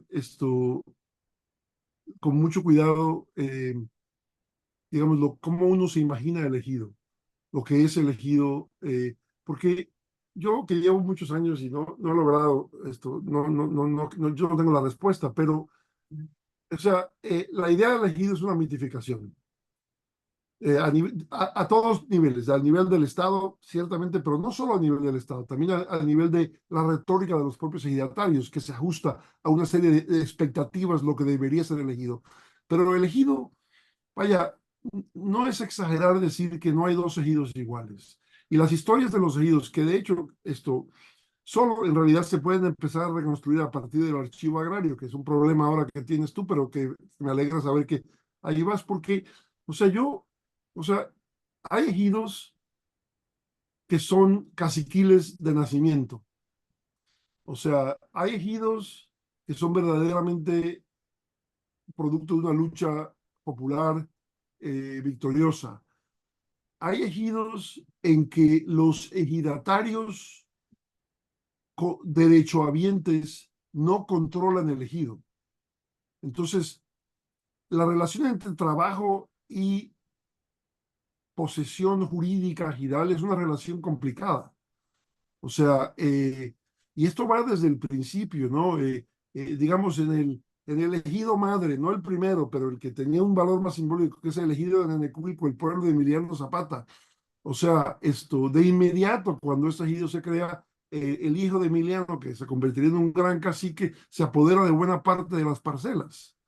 Y pone a trabajar en las parcelas para él a los que eran derechohabientes y que técnicamente deberían ser individuos autónomos cultivadores de la tierra. O sea, que la diferencia entre retórica y realidad, pero también entre realidad jurídica y realidad social es una diferencia muy grande, muy, muy grande. O sea, y en ese sentido, el ejido engaña o puede engañar, digamos, ¿no? Y es muy fácil, es muy cómodo para uno cuando no tiene las cosas claras, decir, bueno, es que el ejido es esto, digamos, recaer en una retórica oficial que de hecho en muchos casos los propios ejidatarios refuerzan, porque esa es la lógica en que el sistema opera, pero cuando uno se mete, y por eso me animó mucho escucharte que te estás enfocando en Tabasco, es un lugar fascinante. Además, es un lugar que fuera de este experimento bracero, hasta mucho más recientemente no era un lugar de gran migración hacia afuera. O sea, esto no es Guanajuato, no es Jalisco. O sea, digamos, es una historia muy particular. Digamos, uno puede ver incluso en los censos el número de gente que son de otros estados, y te das cuenta que, y entonces hace eso más interesante porque el programa Bracero, al nacionalizarse, le permite a gente de muchos estados que no tenían acceso a los circuitos migratorios antiguos, como los del Bajío, de quererse apuntar a ellos. La otra cosa, o sea, que me parece esto fascinante, lo otro que quería observar es que si dices Tabasco, dices petróleo. O sea, si estás hablando de trabajo, dices petróleo. O sea, tú quieres buscar trabajo y no tienes tierra, pues hay trabajo petrolero para mucha gente. O sea, entonces, la economía de Tabasco, digo, es un estado rural, lo que sea, pero es un estado netamente petrolero ya para los años 40 y 50. Entonces, ¿qué significa eso, digamos? Porque el universo de opciones laborales que no incluyen la migración agrícola o internacional es muy diferente en Tabasco que en Chiapas, por ejemplo, donde en realidad no hay industria, pero en Tabasco sí. ¿No? Y no solo trabajo industrial, sino todos los trabajos de servicios y de demás que van aunados a la creciente industria petrolera alrededor de Pemex. Entonces, no sé, quizás para tener una pregunta, simplemente me fascinó escuchar lo que decías. Me pregunto si en lo que has podido ver de Tabasco, esto sale, digamos, porque como que ese es, digamos, el sector dinámico de la economía tabasqueña es el petróleo. Entonces, si tú eres una persona sin tierra, pues ¿por qué te vas a ir a California a probar suerte si puedes conseguir a lo mejor con un primo, lo que sea, un trabajo, ya no como trabajador petrolero, sino de concierge en una facilidad de Pemex donde puedes, no sé, o sea, cambia un poco la ecuación de nuevo. Pero bueno, eso y decir que, digamos, el elegido engaña, y nunca debemos asumir ni que el ejido era como debería ser, ni que los que son derechohabientes en realidad tienen posesión de la tierra. En muchos casos sí, en otros no.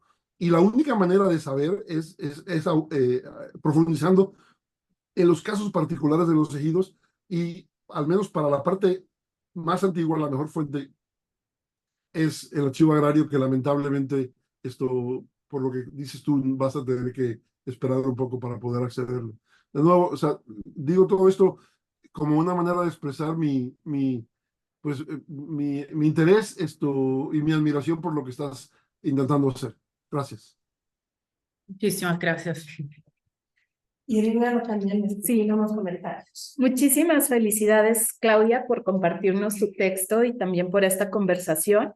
Yo tengo 3 comentarios, 2 tienen que ver mucho con lo que nos presentas. Uno es meramente una recomendación, el libro de Luisa Paré, aunque ella es socióloga y revisa la presencia, participación, aspiraciones del proletariado agrícola muy desde su disciplina en un momento en que se discute muchísimo pues la importancia de la sociología para comprender los problemas del campo en México. Me parece que te ofrecería también como estas posibilidades interpretativas de cómo se mueve la gente y por qué se mueve, ¿no? Por otro lado, creo que algo que es muy importante en tu interés por revisar las representaciones en los periódicos es revisar el momento, o sea, en qué momento se vuelven discusión, ¿no? Porque puede ser muy en este periodo que señalaron ya las intervenciones de Emilio y de Pablo, de la necesidad de mano de obra. O sea, es ahí cuando se vuelve en discusión, cuando están estos agroempresarios locales diciendo no vamos a tener suficientes pescadores, o cuando los presidentes municipales de las ciudades fronterizas dicen se acabó la pista y regresan todos estos hombres sin empleo que generan necesidades en estos entornos urbanos. O sea, ¿cuándo se vuelve en discusión, no? Creo que ahí tú también podrías revisar por qué. O sea, si es al inicio de las cosechas, si es cuando concluyen, o sea, si hay un ritmo en eso para hablar de estas representaciones. Y finalmente, lo que Catherine te preguntaba sobre la posibilidad de que los trabajadores se contrataran más fácilmente en Estados Unidos hacia 1952. No. Yo creo que está vinculado con la Ley Pública 51. Aunque muchos habían ido y sabían que ahora era posible llegar con el mismo empleador y decir, bueno, vuelvo a solicitar el trabajo, pues están todos estos otros que no habían ido, pero ante la falta de controles efectivos de esa entrada y salida, pues también están ahí y logran emplearse, ¿no? Pese a que no habían estado antes como braceros, pero tenían al familiar, al miembro de la comunidad que los invita y los mueve, ¿no? O sea, esta idea de que... Una inmigración irregular. Exactamente, y nadie entra solo. Es que es irregular, pero se regulariza cuando le dan el empleo. ¿Sí me explico? O sea, entra irregular, pero como no hay una verificación de que entró irregular y lo emplean, se vuelve regular en ese momento. Porque la ley lo permite y porque hay este vacío en que no hay una supervisión efectiva de que esta persona sí vino por primera vez hace más de 5 años a trabajar. Si hubiera habido una supervisión efectiva, hubiera sido muy difícil ese salto, pero como no la hay, se abre como esta posibilidad de irse, contratarse y pues yo ya estoy regular. Sí, creo que tiene que ver con eso, no sé, Claudia. Y pues muchas felicidades y gracias por la participación. Bueno, muchas gracias y... a ver, acabo de ver que Daniela también tiene la mano levantada. No sé si veo una hora, quizás tomar el comentario de Daniela y luego darte la posibilidad de responder antes de concluir la sesión. Daniela, adelante. Gracias. Perdón, ¿sí da tiempo? Sí, está bien. Ok. Bueno, pues Claudia, a mí me encantó el texto, me pareció muy interesante, muy sugerente, me surgieron un montón de cosas. Y pues muchas gracias por traerlo al seminario y permitir esta discusión. A mí lo que me gustó mucho de entrada era la propuesta de, bueno, además que me gustan mucho los trabajos que rompen, ¿no? Con ideas ya muy establecidas y con narrativas muy, pues, muy aceptadas, ¿no? Entonces me parece muy interesante. Me gustó mucho la propuesta de ver la subjetividad pues, de estos actores sociales, ¿no? Y al respecto, me gustaría preguntarte un poco también, quizás en el sentido de lo que Abraham dijo, si hay más datos sobre esta subjetividad, ¿no? Porque si bien como hay una intención de rescatarla, por momentos, supongo que las fuentes no dan, ¿no? Suficientes elementos para reconstruirla. Entonces, nada, yo pensaba en cómo podríamos discutir entre todos qué pasa con el tema de la subjetividad en las fuentes para estudiar migración, ¿no? Porque, pues, en general es muy complicado. Y mi pregunta es si podemos ver a estos actores no solo como actores que toman decisiones económicas, sino también como actores que tienen otro tipo de subjetividades, razonamientos o cálculos que no son económicos, que tienen que ver, no sé, con las familias, que tienen que ver con salir de conflictos, que tienen que ver, no sé muy bien con qué, pero con otras dimensiones, ¿no? Que todos los seres humanos tenemos y que seguramente algún papel juegan también en la decisión de emigrar. Eso era todo mi comentario. Muchas gracias. Gracias, Daniela. Entonces, ahora sí, de verdad, te damos la palabra para que puedas reaccionar a los comentarios y contestar algunas de las dudas que te hicimos. Muchísimas gracias por todos los comentarios y preguntas sobre la más rápida, el 1952, ¿verdad? En la 10 hay este referimiento y como explicó ya Irina, la doctora Ramírez, hay este mecanismo de la conexión entre irregularidades y regularidad.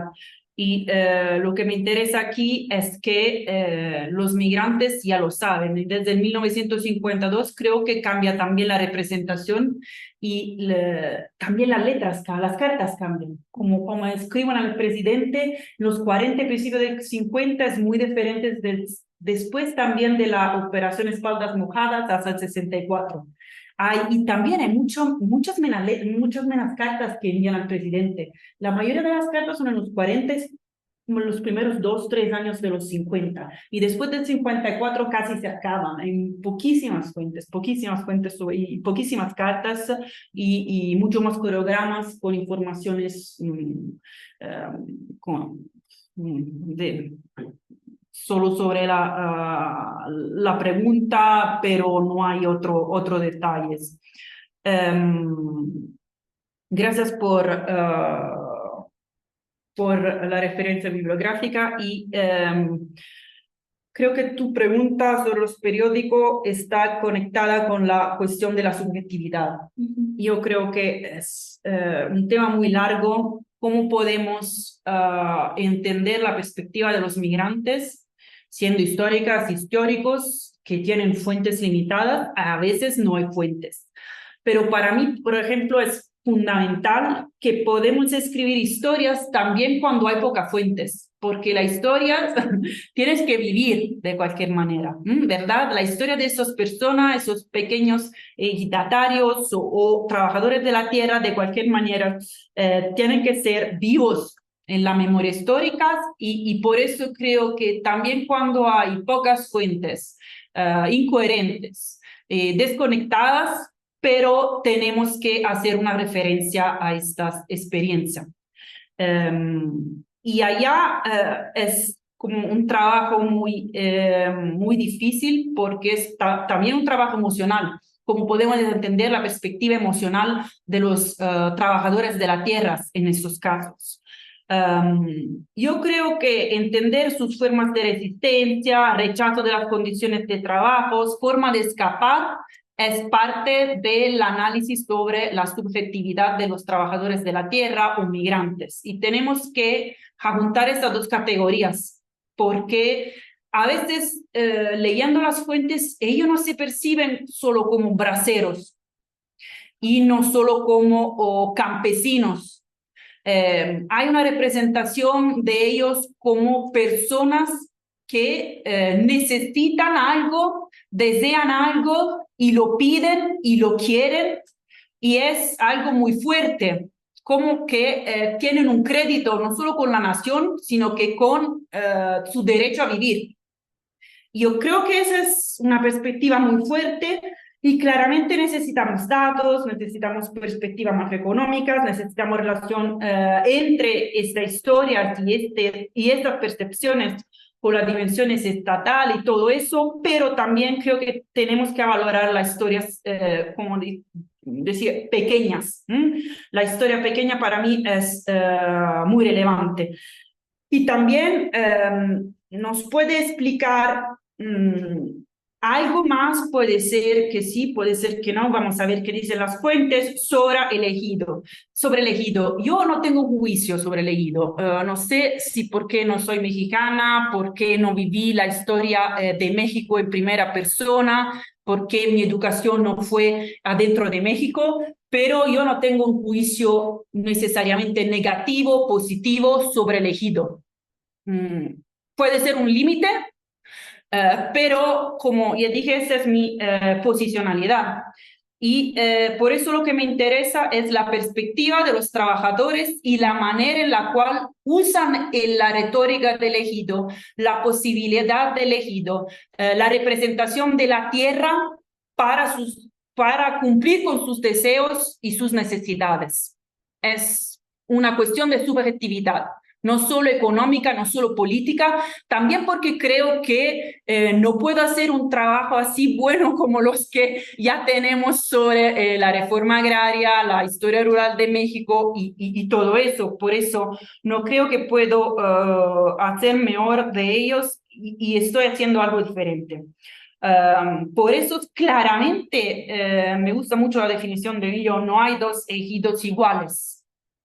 Por cierto, y es claro también para mí por cómo las fuentes nos hablan sobre el ejido, sobre la tierra. Y también cuando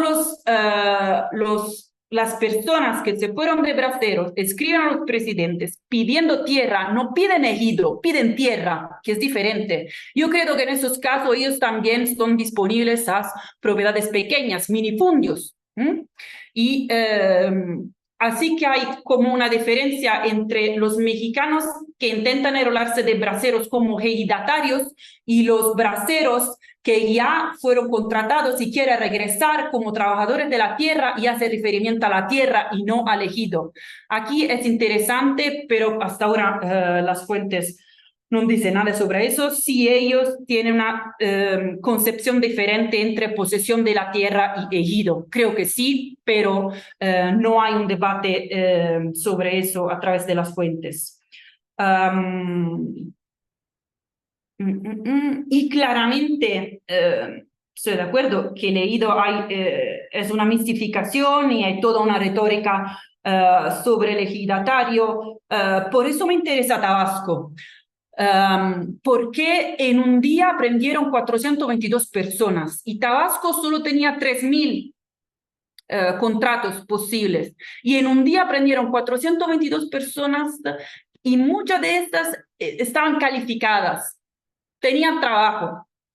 Y claramente hay toda la cuestión del petróleo, porque las fuentes también de la Secretaría de Relaciones Exteriores que estoy analizando ahora, hay siempre esta referencia al petróleo en Tabasco y toda la cuestión de las expropiaciones, posible, no posible, pero me impresiona mucho que, y nunca encontré una fuente donde hay así tantas personas que en un día fueron identificadas y dijeron sus nombres, que intentaron salir de bracero pero no alcanzaron. Ahí hay un conflicto entre el gobierno estatal, federal y también las personas. Hay este señor Buendía que parece estar borracho, eso dicen las fuentes, y empezó a contratar menores de edad con todo un cuento sobre los padres de este menor, que uno quería que se fuera a México, a Estados Unidos, y el otro no, y es una fuente con muchos detalles que no puedo encontrar por otros estados. De los estados que me interesan en este momento, que no son Guanajuato, Durango, Jalisco y Michoacán. Me interesan los otros.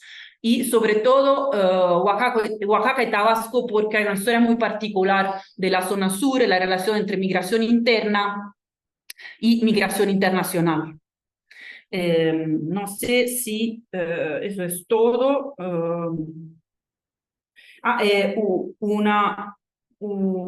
Sobre la cuestión de la subjetividad, hay otras fuentes que nos ayudan a entender qué podemos considerar como fuentes para analizar la subjetividad, no solo las fuentes orales, no solo todas las cartas a los presidentes, hay los corridos, hay toda la música que se produce de los braceros y hay algunas referencias a la cuestión de la tierra, le encontré en el Instituto Iberoamericano de Berlín y son muy interesantes. Hay tan claramente las fotos de Nadel, de los hermanos Mayo, hay también los periódicos, hay los retablos. En los retablos hay también una representación de los migrantes, de lo que fue el trabajo, la relación de trabajo y tierra en Estados Unidos. Y creo que todas estas fuentes que estoy analizando juntas pueden decir algo más, un poquito más sobre la subjetividad de los trabajadores de la tierra y sus deseos de migración. Muchísimas gracias por todos los comentarios, de verdad, muchísimas gracias. Bueno, muchas gracias y esperemos que los comentarios recibidos van a ser el objetivo del ejercicio y también a nosotros nos dio muchísimo gusto leer el texto y aprender de tu investigación. Entonces, pues sin más, creo que vamos a dar por concluida la sesión. Les agradezco nuevamente a todos los participantes en el Zoom y aquí por su entusiasmo y también sus comentarios. Doctor Kuri, un placer escuchar sus comentarios y esperemos volver a verlo quizás en algún momento en este seminario.